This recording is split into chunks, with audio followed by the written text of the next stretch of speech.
the kind of standard delivery. There's UPS and Federal Express. UPS comes to my house every day. Every day. Now, I have a 18-year-old and 22-year-old daughter, so they buy everything online, okay?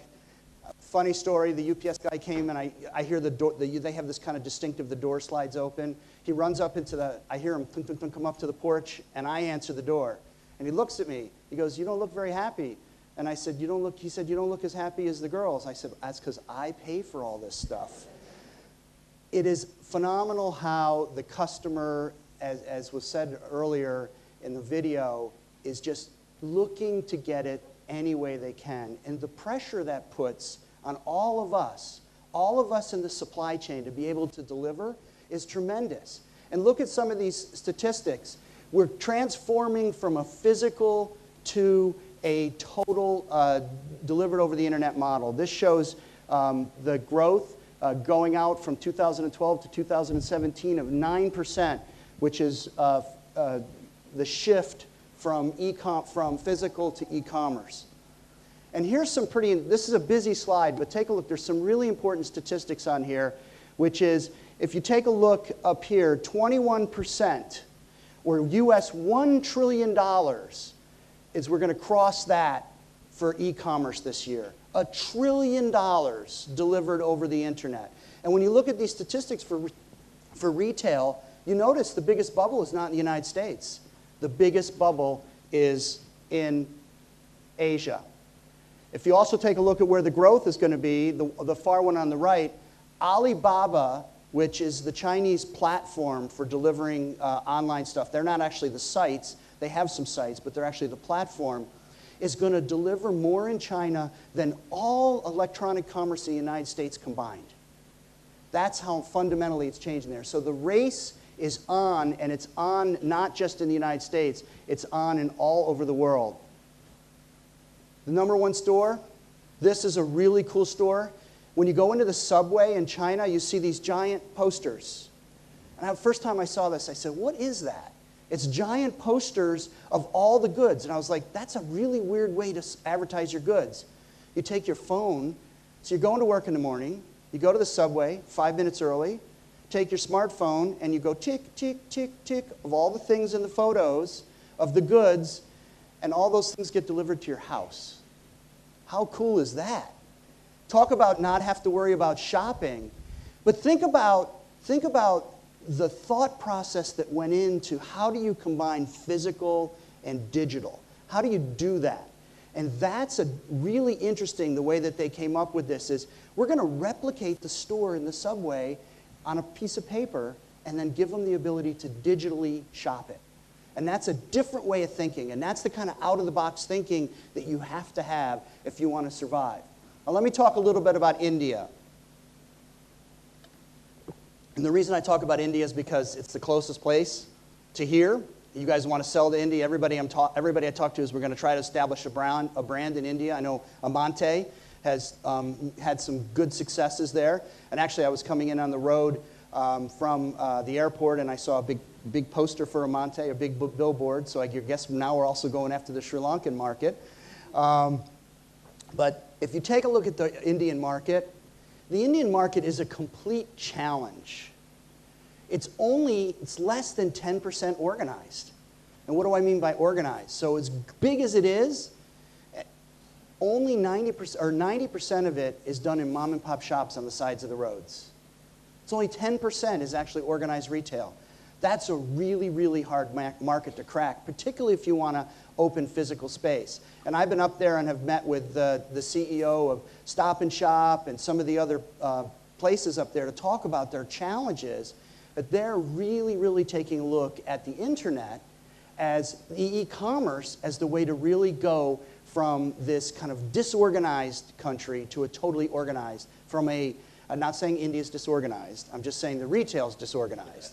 So, but they're using the internet to do that, and they're seeing 30% growth in the internet usage for shopping there. So it's a huge, huge opportunity there.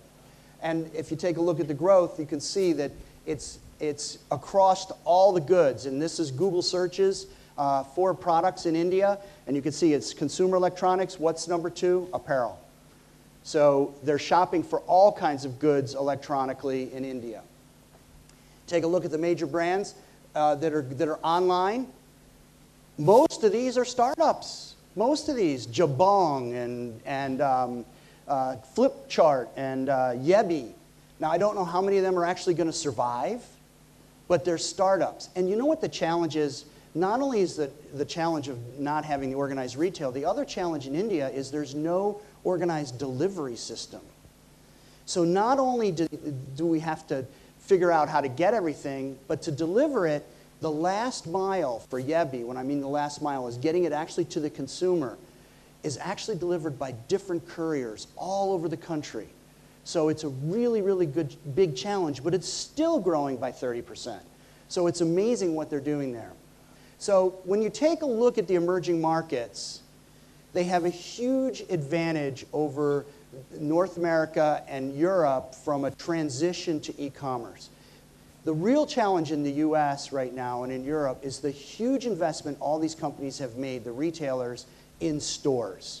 We have more square foot of shopping space in the US than we need by 3- or 4-fold, particularly now as we shift more into e-commerce. You don't have that issue in the emerging markets. So you have a huge advantage of not having to get rid of your physical space. It's about building that balance now of some physical space, whether it's those small showrooms that they talked about on the video, or big showrooms, however you want to do it, but you don't need as much of it because you can wrap it with an electronic commerce experience. And that's a huge advantage that Asia has over North America and Europe because you don't have to spend that. And this is transformational.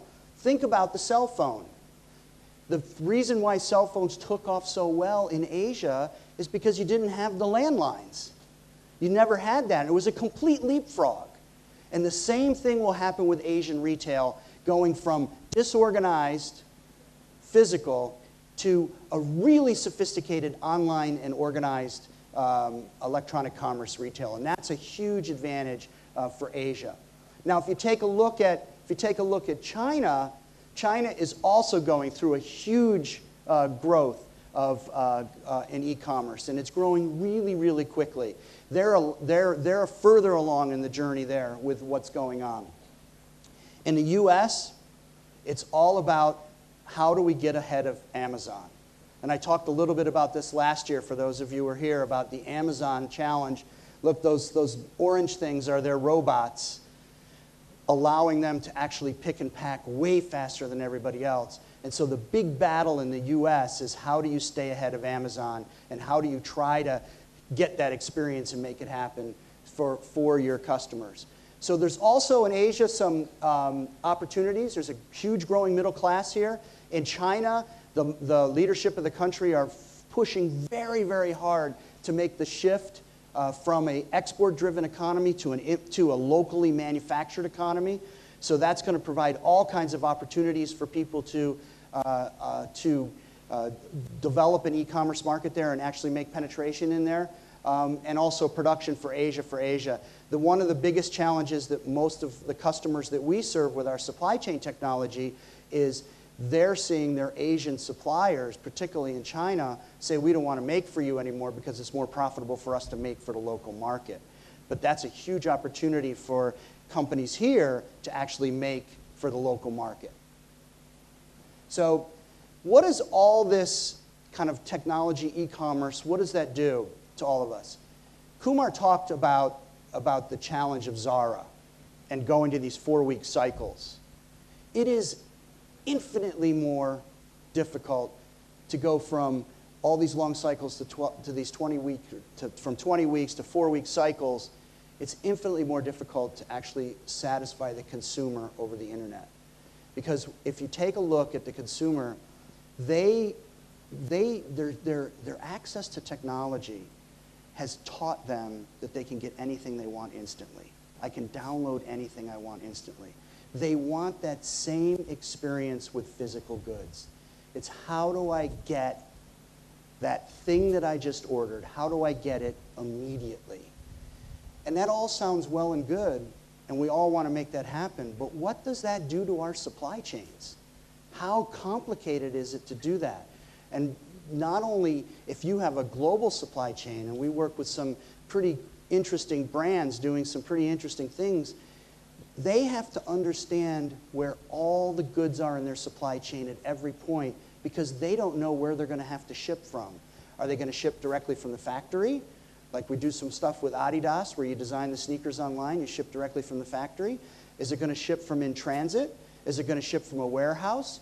And how do you get that visibility into your supply chain so you can understand that? It's great to build these really powerful websites that allow people to order. I'm getting the 2-minute sign already. Damn.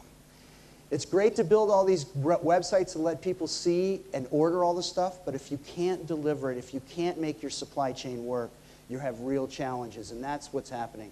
So the consumers hold the power, and the front end is putting a strain on the back end, which means that exactly what I was just saying is this demand to get the goods means you have to build out some incredible technology in your supply chain to give you visibility. And I think that's why Kumar's selling his stuff.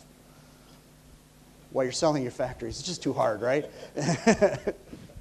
And they're not equipped. So as we shift to an e-commerce model, it's all about the agile supply network. And that's the term. It's like, how can I build out a supply network that's totally agile, that allows me to deliver that customer promise of what we call omni-channel, which is the ability to deliver anything, anywhere, to anybody. So, and companies that are doing this successfully are significantly compressing their supply chain, taking time out, taking cost out, so that they can have that wonderful experience for the consumer on the front end so they can see it, touch it, whether it's in the store physical or whether they're doing it over the web, and then be able to deliver that promise, which is getting it there the same day. In the US, right now, in major markets, Amazon is driving everybody to same-day delivery. So if you order in the morning, it's at your house at 4 o'clock. So why would you ever go to the store?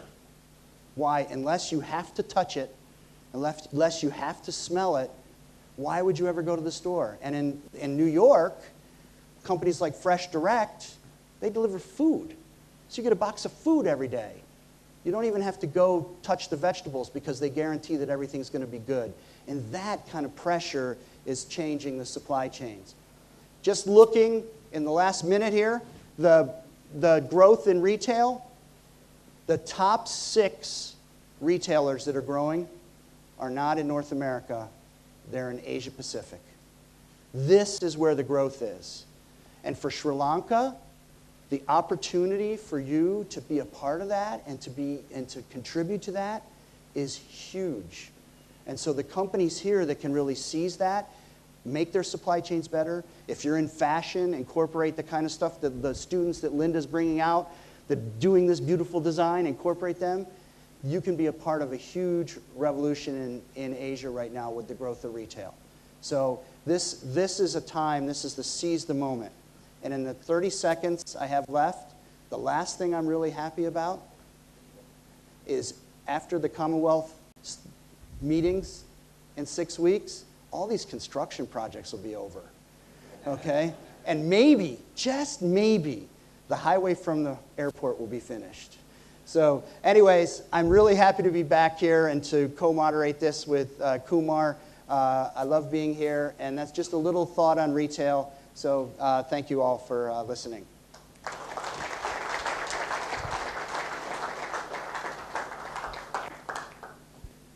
Thank you, Kurt. As usual, we have to give you 3 warnings before you stop. So that was very interesting. We heard a lot about what the consumer wants, what the retailers are doing. So just to shift a little bit, kind of move backwards, if you will, I'd like to invite the global CEO of Coates, Paul Foreman, who's just being mic'd up, to talk about the difference in sourcing strategies, which one has to assume is to satisfy all the demands that we talked about earlier. He has experience, obviously, all over the world, supplying thread to different markets. And what Paul will try to talk to us about is how people are reacting to the new demands of the consumer and the retailer. Paul? Thanks, Kumar. Thank you. Good morning. Oh, God. Good morning. Morning. Morning. I normally do an energizer as well. Normally when I speak, people are at round tables.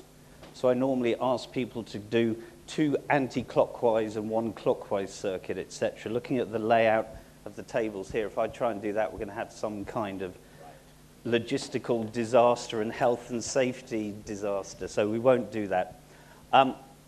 You're looking at this chic guy standing on the catwalk, and I know what you're thinking, that one of the models from last night got lost and is stranded. Well, if you pay me enough, I might make a total idiot of myself later on. But no, I'm afraid I'm going to talk about the boring back-end bit instead. Shifts in sourcing strategies in the apparel industry. Originally, that was all the title was. And then Giles, stand up. Right? Giles, sit down. That's enough. Who's queen?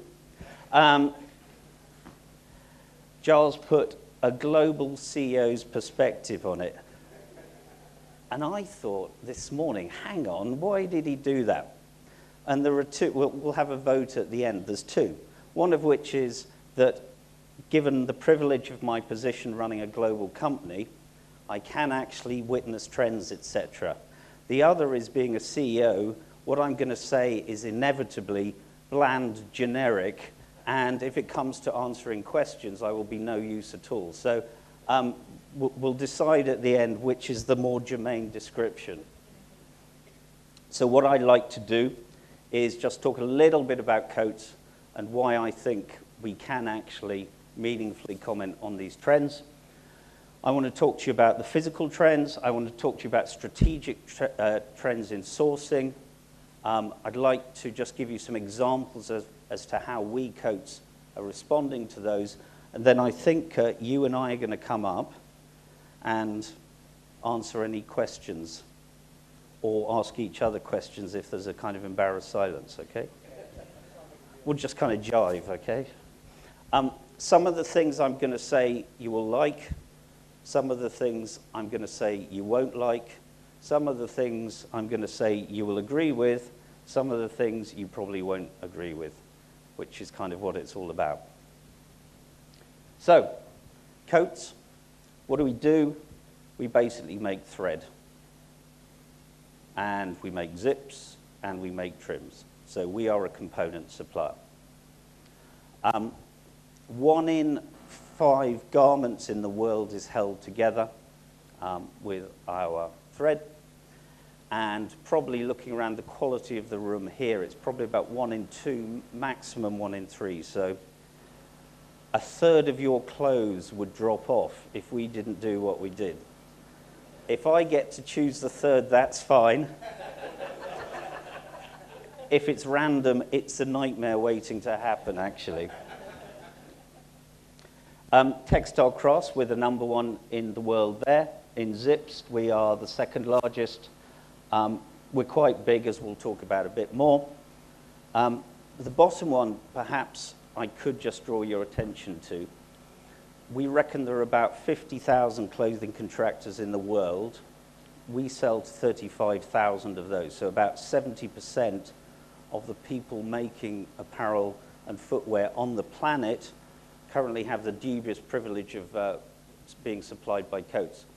And we serve about 5,000 brands, which is about, again, 2/3. So actually, we're kind of quite well covered. Also, this is an R moment, we do make hand knitting yarn. Now, those of you who saw the beanie yesterday, okay, we've done the 1 in 5 thing. 1 million tea bags every 10 minutes. If you do the maths, that's a lot of tea bags. Thomas Edison, 1879, used our thread. I have no idea how.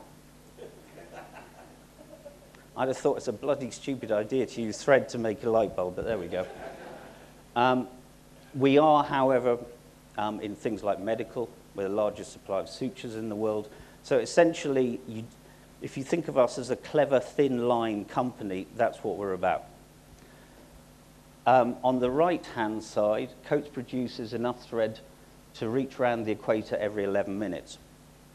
I had a meeting with our commercial team, And I said, I will give a $100 dinner to the first person who can tell me how much that means in terms of how quickly we could go around the coast of Sri Lanka.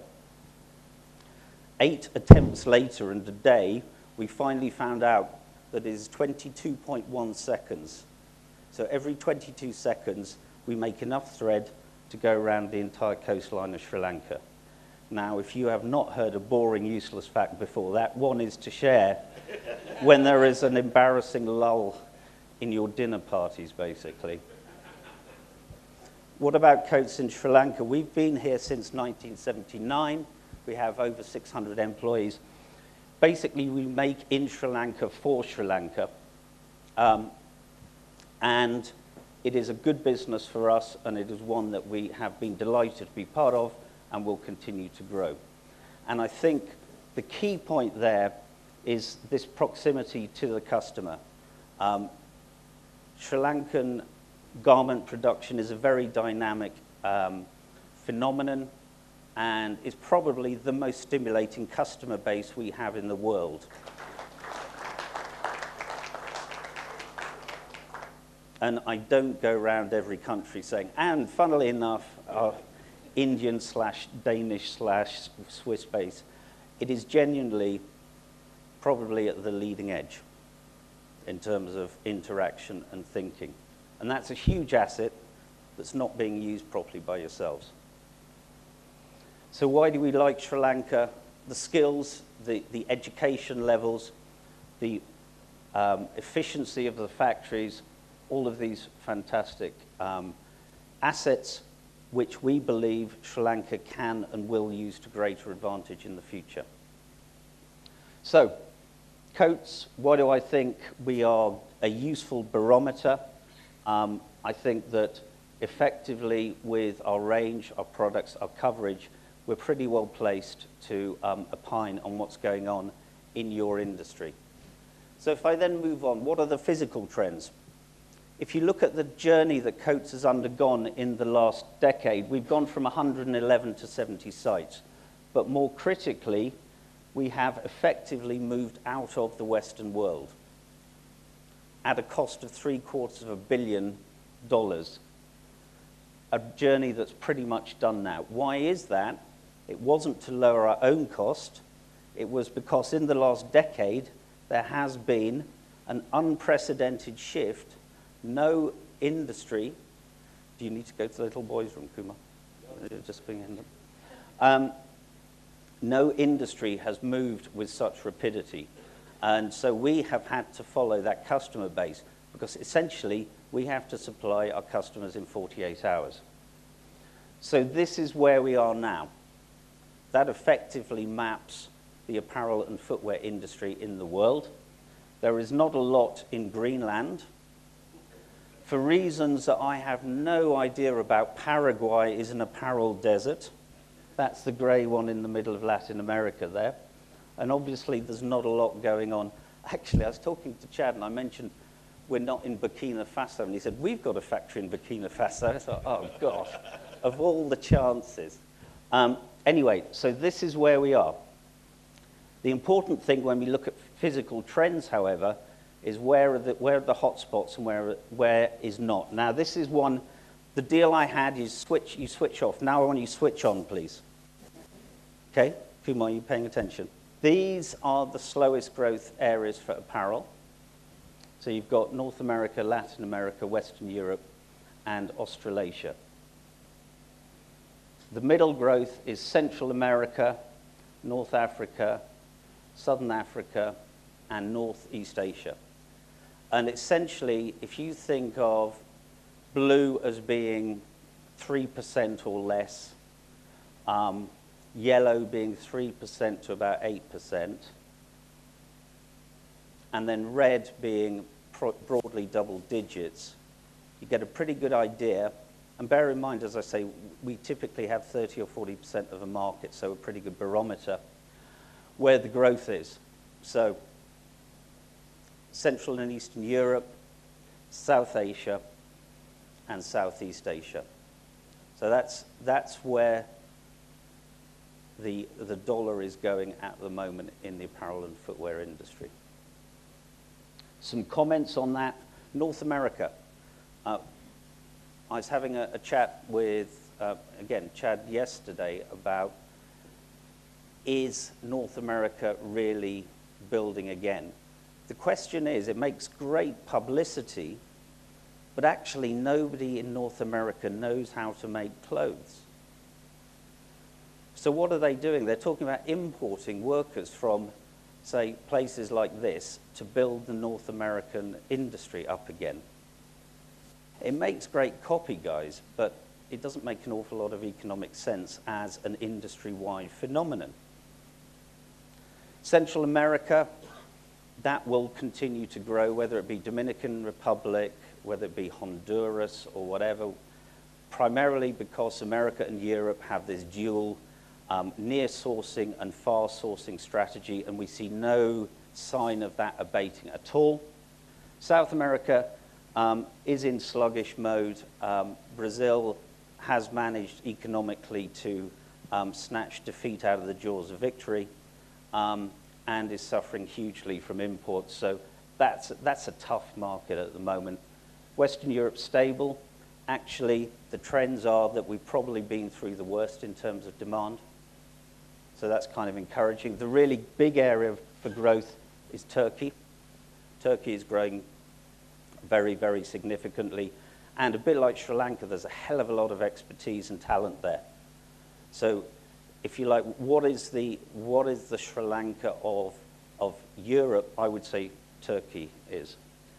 Central and Southern Africa, not yet taking off. And again, it makes great copy and it may be at the margin, but it hasn't got the infrastructure, the skills, or the people to be a meaningful supply in the short term.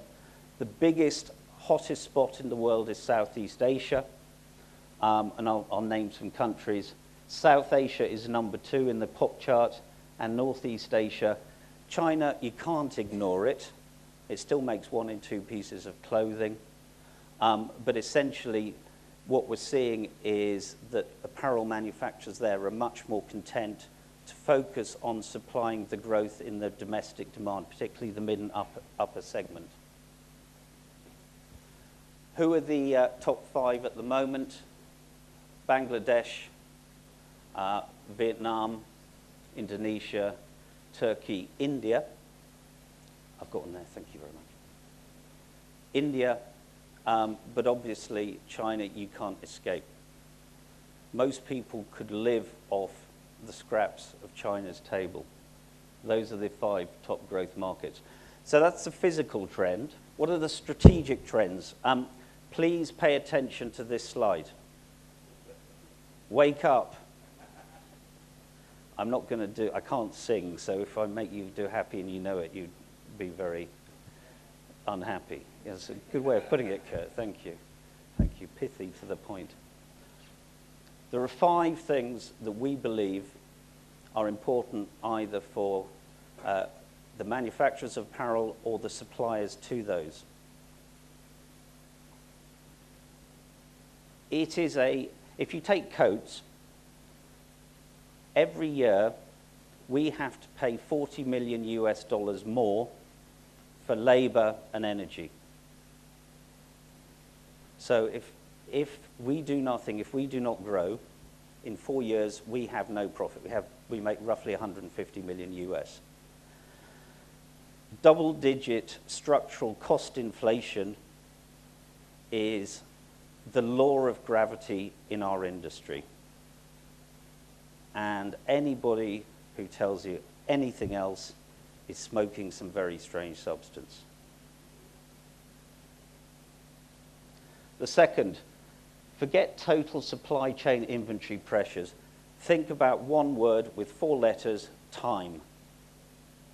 What I am saying to Coates is that time is the basis for competition now and for the next decade in this industry. Third, speed of product development. We've already had H&M and Zara being castigated in a good-natured way. This is speed of product development in a world of multiple annual seasons or seasons per year is going to be a vital challenge, both for contractors and for their suppliers. The reality is many retailers have subcontracted out or removed, in the name of cost reduction, an awful lot of their in-house capability. There is going to be more pressure, but you guys, given your talent, should see it as an opportunity to actually come up with a proactive product development capability. Innovation in all aspects of product design and consumer service. If you just take our very small world of clever thin lines or thread, we're working on, with people like nano companies, on conductive thread. If you have conductive thread, you have intelligence. The opportunity, therefore, for component suppliers, contractors, etc., to utilize, develop products that send messages, that sense, that transmit electricity, as one small, tiny example, is huge. And as I say, if you expect an M&S, expect a Next, expect someone like that to come up with all of that themselves, they won't.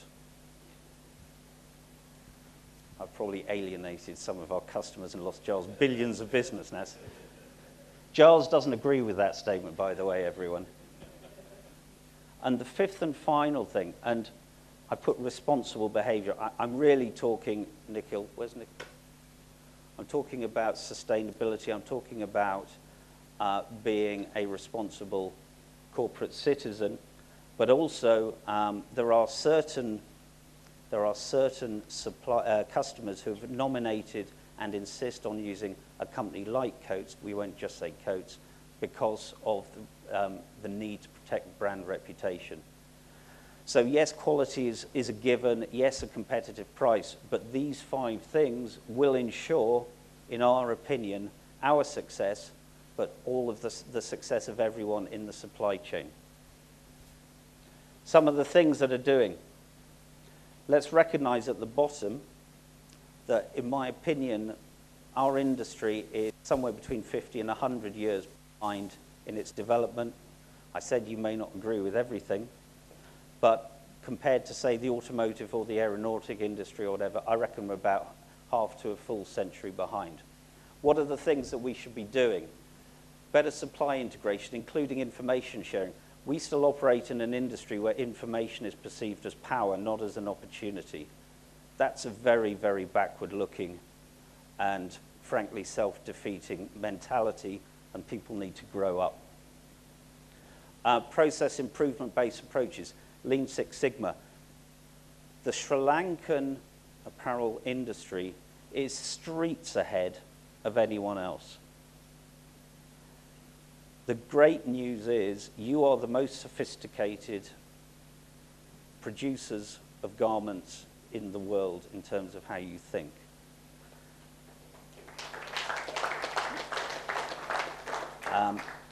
The challenge is to use that, but all of the things that we think are the right things to do for the long run, people are doing. Is that 10? I'm ahead of schedule. Also, things like new paradigms. Supply chain integration in Sri Lanka is a classic example of how people are adopting new paradigms to generate speed, cycle time, etc. Global flexibility. We have 73 factories, all linked on SAP. We really manage that as one virtual global factory. So we can literally divert within 24 hours product or make different areas of product according to where demand is. And multiple CR approaches. This is going to be very important, if only to avoid the downside of corporate brands being damaged irretrievably. Other things about innovation and CR, partnering with external R&D agencies. As I mentioned, we are dealing with a lot of universities in the area of nanotechnology. That's something which I I think people, again, underestimate. Yes, we've heard about trends in retailing. The ability of nano coating to transform the performance of materials is a mega trend which really hasn't impinged on most people's consciousness at the moment, but is going to be an important fact. Customer listening, we already heard about that. At the moment, we seem to have an awful lot of silos in the industry. Again, that's something that needs to change. Explicit H&S, supplier codes of conduct. In Bangladesh, for instance, Coates actually now has a supply code and audits all its customers, so your tier 3 suppliers. Alternative energy sources. We're in the process of transforming the whole of our South Asian factory base onto biomass. Not only is it the right thing to do, it also pays back in less than 2 years. Partnership with communities. Those of you who saw on the catwalk show, whatever, have seen how we, for instance, are working with local communities to build up the arts, crafts, techniques, etc. So what's Coates trying to do? Some of you who are our customers will have experience of an innovation called Coates Color Express. This essentially tries to digitize color and remove the sending of physical samples. The net of that is that the cycle time on sample